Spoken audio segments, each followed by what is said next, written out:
I'm here to meet up with Mark's contact at the Numismatic Guarantee Corporation, also known as NGC. Numismatics, aside from being fun to say, is the study or collecting of coins, metals, and paper money. And NGC is one of the world's foremost authorities on conserving and grading rare coins. Hey. Hey, Josh, Dave, nice to meet you. Dave, how are you? Craig, nice to meet you. Craig, nice to meet you as well. Okay, I have a lot of questions for you. Okay. So your customers are who? Dealers, collectors, crazy shipwreck hunters? Exactly. So we go from our collectors all the way up to mints. U.S. mints, world mints, it's the whole gamut in between. We do it all. And when we say that you're grading coins, right, that means you're determining their quality? That's true. First, we make sure, is the coin real? That's a basis. And then from there, yes, is the coin new? Is it worn? Does it have a scratch on it? And everything in between. We do a full evaluation on the coin. And along with grading them, you're actually cleaning them. You're conserving the coins, right? We'll take all the grease, all the grime off the surface and reveal the coin beneath. Okay. Well, I brought you a few goodies today that I think might be on the more challenging side. Great. Well, let's go to the lab. To the lab. Let's do it. Dave leads me to NGC's Conservation Lab, where they've examined everything the Blue Water Rose has pulled up from the Pulaski. Right in here, Josh. Okay. Wow, look at this. Hey. Josh, this is Ryan. He's our chief lab tech. Oh, yeah. Nice to meet you. And he's been working all this cool Pulaski stuff. Why don't we put on our safety glasses and gloves, and he can show us some neat stuff. Sure. So, this is all from the Pulaski? Yes, it's all actually from the Pulaski. What we have here is a key. My fingers aren't going to melt off here? No, this is very safe chemical that we use in the lab. Look at that. What is it attached to? I don't know. It looks like it could be a tag for something. Maybe it is what the key was for. Maybe it said it was some room or the boiler room, and some who sort knew? Of iron piece. Yeah, some iron piece. Isn't that awesome? It's amazing. A lot of history in your hands. Yeah. Okay, and? This one was actually a wax seal they used to use. Look at that. So this would be if you were sealing a letter or a document. Correct. Right. That's incredible. This is actually a hair comb. Wow. You know, sometimes it's not the gold and silver stuff, it's the little personal items. Absolutely, yeah. That really make you feel connected. That's beautiful. And this guy? This is a pocket watch that was actually found in the wreck. Oh, come on. That is crazy. And Josh, if you carefully open that, you can notice the time. 11:05. That's the moment of the explosion? Right. The watch I'm holding is literally frozen in time, stopped forever at the exact moment the boilers exploded and the Pulaski sank, claiming the lives of nearly 130 passengers.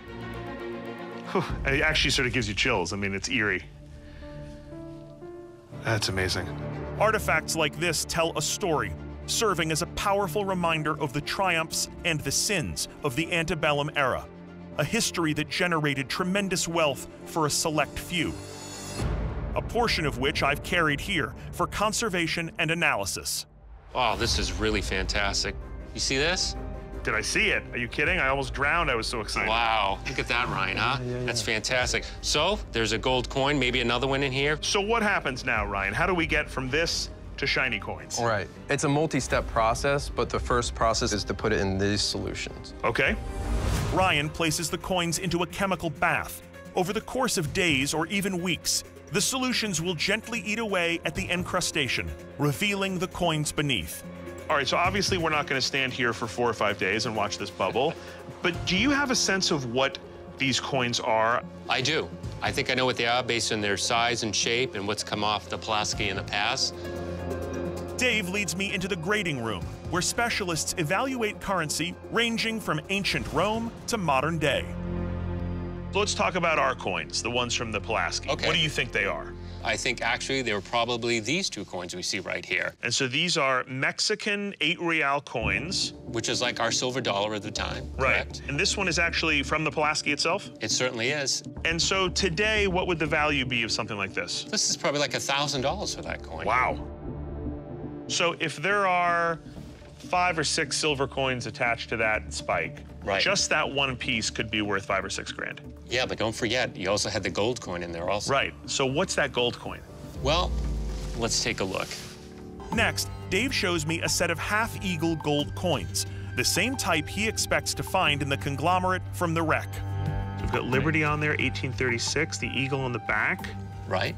And the 5D, $5. $5 and United States of America. And these also came off the Pulaski. They did. And the remarkable part about this is they literally show hardly anything wrong with them. Yeah. In fact, they look like the day they were just minted. So to find coins of this beauty and this originality is rare, which seems kind of contradictory. Right, because you've got all these rich folks on the ship. They're getting newly minted coins Correct. from the bank to take with them. Right. And then they get trapped after the shipwreck in the sand.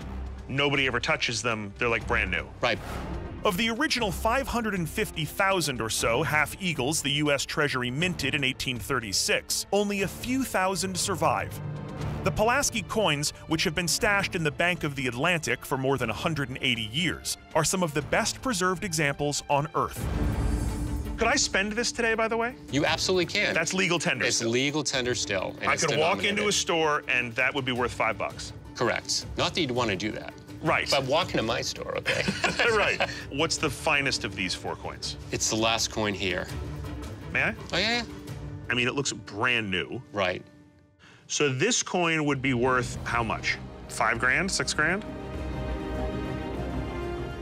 8 grand? Probably 30 to 40,000.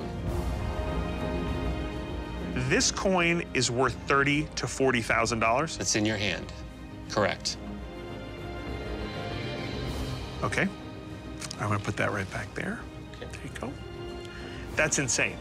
Just the idea that there could be hundreds of these coins still down in that wreckage. Right. You're just talking about astronomical amounts of money here. Absolutely. And the mother lode, chests of coins stored in the passenger cabins, have yet to be found. I receive word that the Blue Water Rose is about to return to our second sonar target. So I hurry back to Wilmington, where I then catch a ride out to sea. Several hours later, and more than 40 miles from the coast, I find Mark and Rodney anchoring the ship over the sonar hit. Somewhere below us are the unseen remains of a historic American shipwreck, not to mention a bounty of more than $20 million in gold and silver.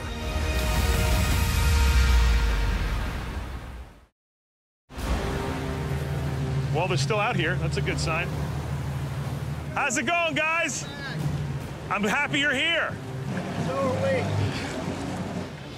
I'm 40 miles off the coast of North Carolina, searching for the remains of the Pulaski, a steamship that sank here in 1838.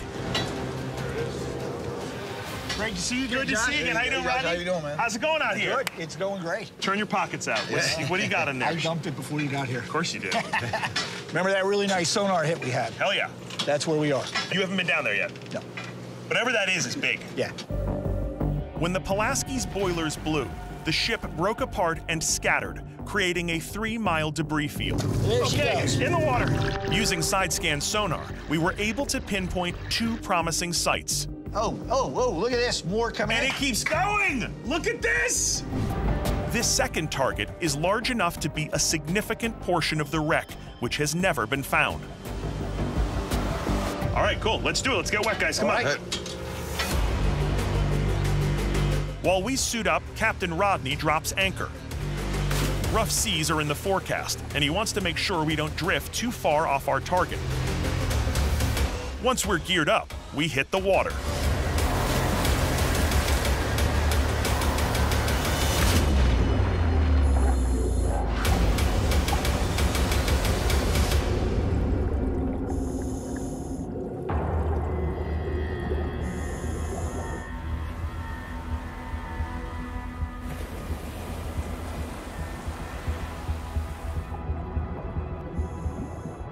Josh to topside, do you read me? Read you loud and clear. All right, copy that. I'm headed down the line. Roger that. We're either 100 feet from history or an ocean full of nothing. With conditions deteriorating topside, the water is less clear below.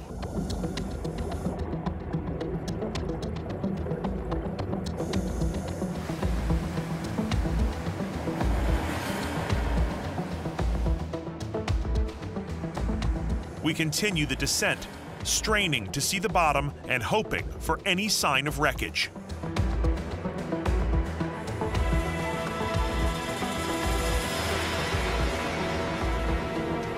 Okay, the bottom is coming into view. Stand by. Josh, how's it look down there? Topside, we got debris down here. Huge pieces. Is it part of the wreck? It's metal for sure. It looks like, I don't know, it could be part of the engine maybe. It's definitely from the wreck.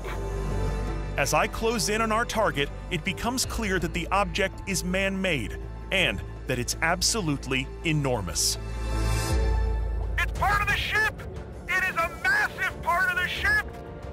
Yes, outstanding. Can you make out anything specific? Iron, metal everywhere. I think this is the engine, the whole engine area. Amazing. That means we're probably in the center section. This is a huge discovery. Prior to these scans, the exploded boiler was the only documented part of the wreck. Now, we know there's more here, much more. This may be the entire engine area and sections aft. We circle the hulking remains of rusted machinery that hasn't been seen since the 1800s. There's debris everywhere. Let's get as much on film as possible so we can review it. We'll do our best. You got a big part of your shipwreck here, Mark. Absolutely incredible. Swimming past the towering hunks of twisted metal, I'm awestruck by the scale. This wreck is a crucial piece of nautical history. Spanning 200 feet, the Pulaski was the most high-tech and luxurious vessel of its day, a marvel from the steam age. Bring home some goodies, Josh. I'll see what I can find. Outstanding.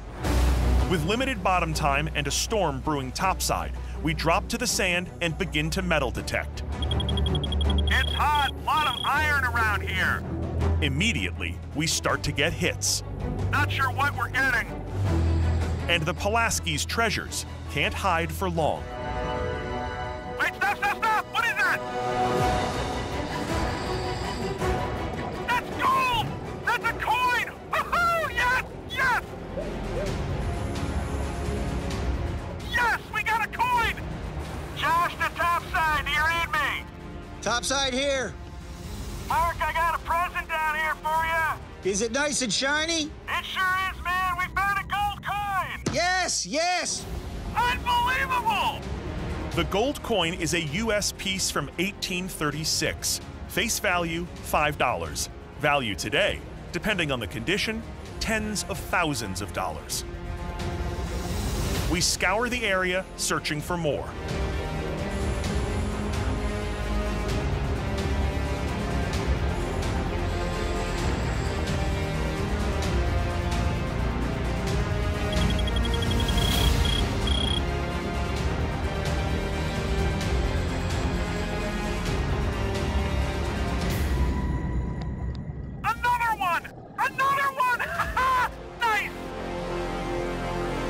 The salvage team manages to one-up the Crown Royal bag from our last dive with another special numismatic containment device, a sack with a $sign on it. The excitement is nearly enough to make me forget that I can't stay down here forever. I am way out of bottom time. We gotta come up. We gotta go. Let's rock and roll. We kick our fins toward the light and pull back from the extraordinary wreckage and treasures of the SS Pulaski.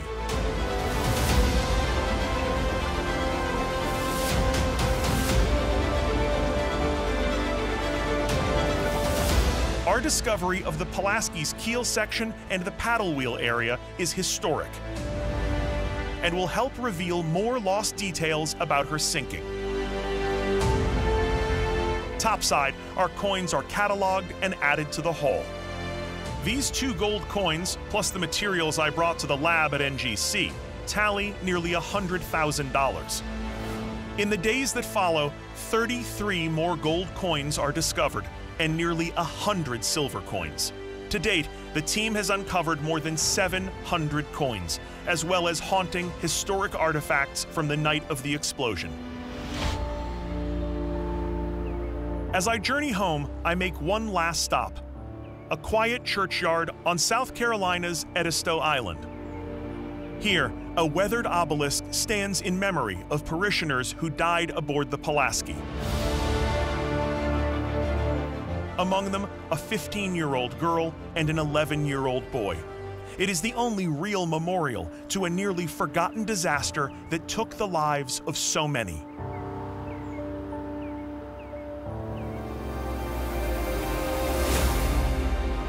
The coins recovered from the wreck have immense monetary value and were a heart-stopping thrill to uncover. Oh, yes! Yes! But the true value of the treasures here runs deeper. They are a snapshot of America as it stood at 11:05 p.m. on June 14, 1838. A nation so young that our minted currency was just emerging. And a place where vast wealth was forged in the furnace of human bondage. Missing from the ranks of those aboard are the unnamed servants and crew, enslaved people who sailed on an unwilling voyage. They died alongside some of the wealthiest citizens of the South as the ocean claimed the powerful and powerless alike. It has taken 180 years, but now both are being remembered.